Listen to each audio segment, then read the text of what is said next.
Hey guys, thank y'all for being patient. Still having internet difficulty and difficulty with Zoom. So I'm just going to create a video for you to talk a little bit about some of the concepts that we were working on when we last left. So when we last left class, we were talking about poor Kevin, right? Kevin and his inability to pay for sessions. I'm going to let y'all respond in the now I'm hiccuping in the announcement section about some of your ideas before I share some of mine. Until then, I'm just going to go through some other pieces of information for you. Also, note that the PowerPoint for this class is contained in your files section of the course. Internet down, hiccups up. It's a great Monday night, a great start, especially for those of you I haven't met. Wonderful. Good way to introduce myself to you, right? One thing to remember about codes of ethics is that they don't tell you what to do. They kind of work like a religious book, a Quran or a Bible. They give you very general guidelines, but they're not cookbooks. They don't tell you what to do and when. You have to interpret it and what it's going to work for you. Within the ethical code, first and foremost, what are we're trying to safeguard the welfare of our client. Share with the public what to expect when they're working with a counselor. We do see a lot of commonalities, more commonalities than differences when we look across helping professions like psychology, social work, marriage and family therapy, and counseling. It is possible that counselors, and I will use that term a lot because of the fact that we're a counseling program, even though some of you may be going towards MFT licensure, you're in a counseling program.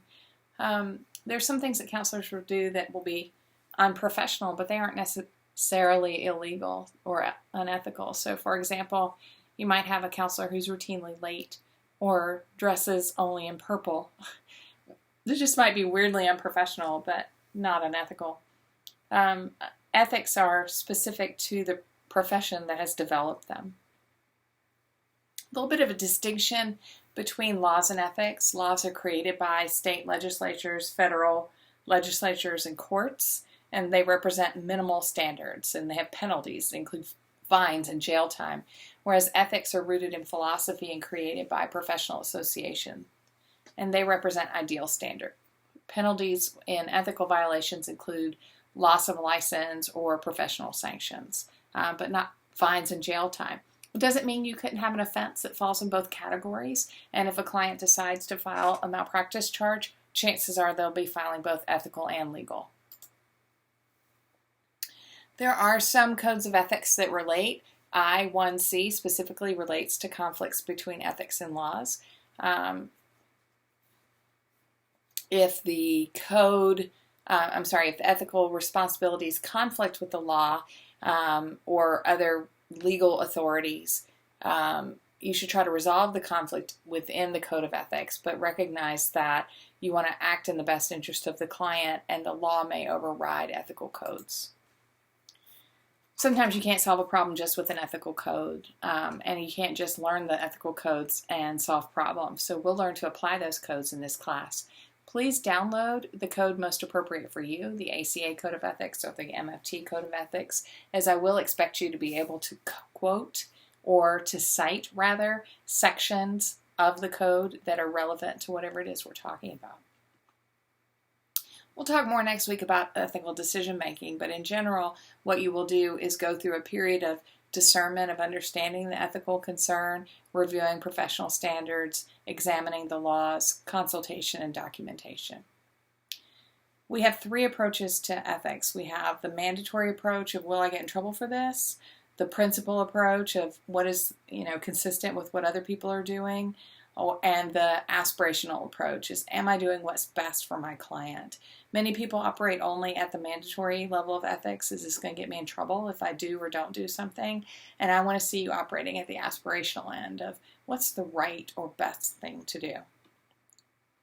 The Code of Ethics in ACA has 9 clear divisions, sections A through I. Each of them is titled. I invite you to download that Code of Ethics so you can see each of those sections' titles, and we'll be breaking down subsections in subsequent courses.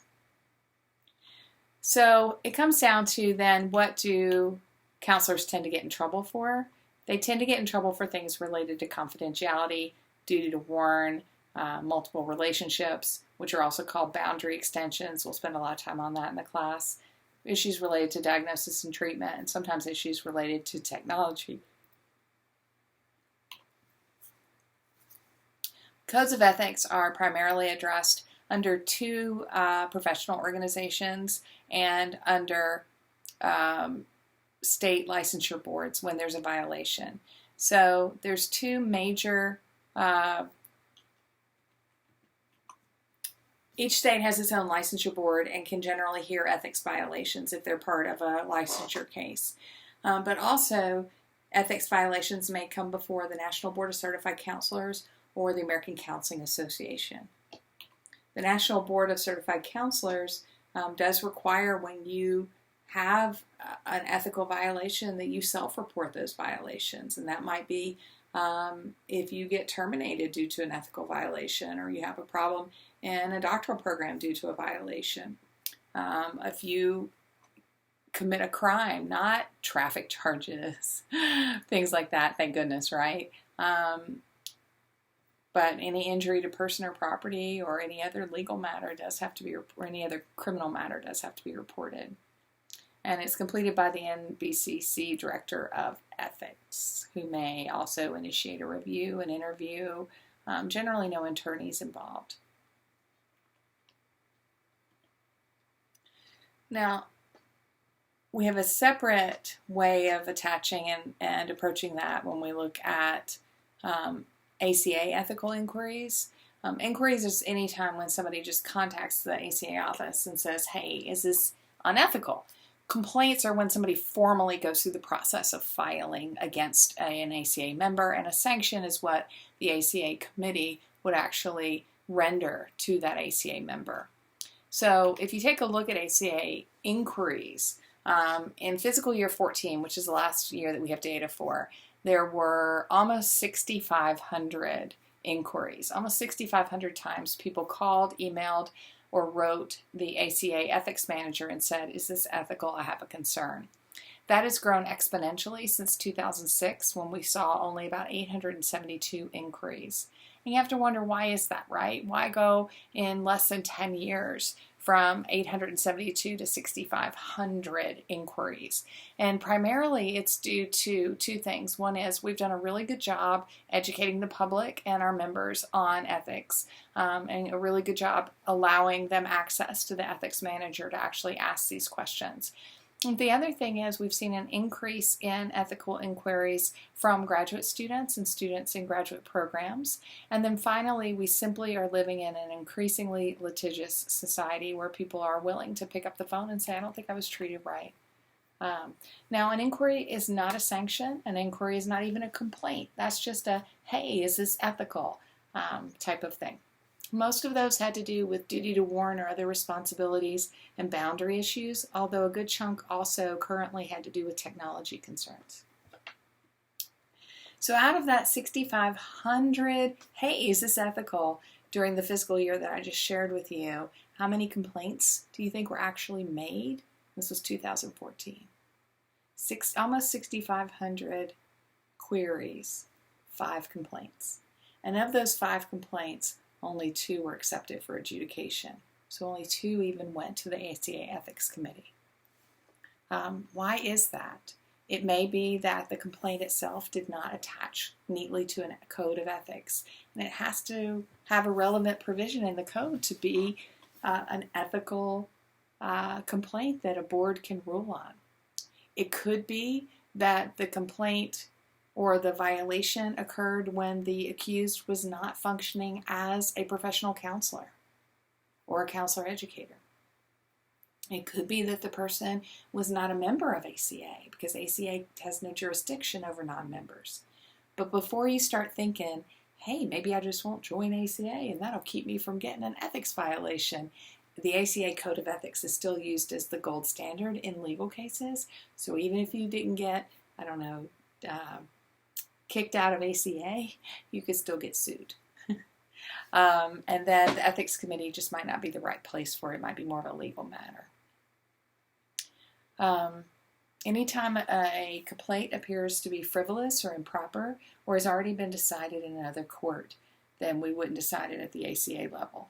So, for example, while I was sitting as co-chair of the ACA Ethics Committee, one of the things I would do is review all the complaints and determine, does it go to the committee? Do we need more information, or is this not appropriate? So we had a complaint one time from a client who was complaining about an assessment issue against her counselor. We reached out to the counselor, who said, you know what, I've responded to this so many times in other arenas, I don't even have anything to say. I just can't even build a defense about it. And what we learned is that the case had already been heard in the state Supreme Court in which the client and counselor lived, and a decision had been rendered that found the counselor innocent. So as a board, as ACA, we did not feel like we had any greater ability to make decisions than a state Supreme Court. So we just accepted their ruling and did not further hear the case. You know, we actually get very few ethics cases in our profession, which is wonderful. We tend to follow the medical profession in a lot of ways, but it's nice when we don't have the same level of litigiousness in helping professions as they do in medical professions, but the trend is up. We actually want clients to be comfortable reporting. We want them to know their rights. We want them to be empowered, but we also would like to see very few malpractice claims. And there are currently very few, although as counselors, we all carry malpractice insurance. So, you know, that's just a little entry into an overview of how ethics is viewed in the profession and how you will start to view it. Over the next week, we'll be talking in the discussion board about specific state licenses and how you will maybe find the right way to get your license and what code of ethics that is followed in the course. In the state. Many states do follow the ACA Code of Ethics, but not all, and I'm going to share some information about that with you in the discussion board.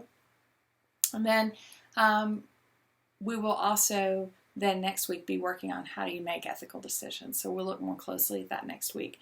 Thank you for your patience. I apologize for the technical difficulties. Next week I will be coming to you live from the Palo Alto area after our faculty retreat. So hopefully in Silicon Valley I'll have better internet. This is a first for me here for my router to go out in the middle of a class. Let me know if you have any questions. I'm here to serve you. I look forward to it. Have a great rest of your night or day or whenever you choose to watch this. Bye, y'all.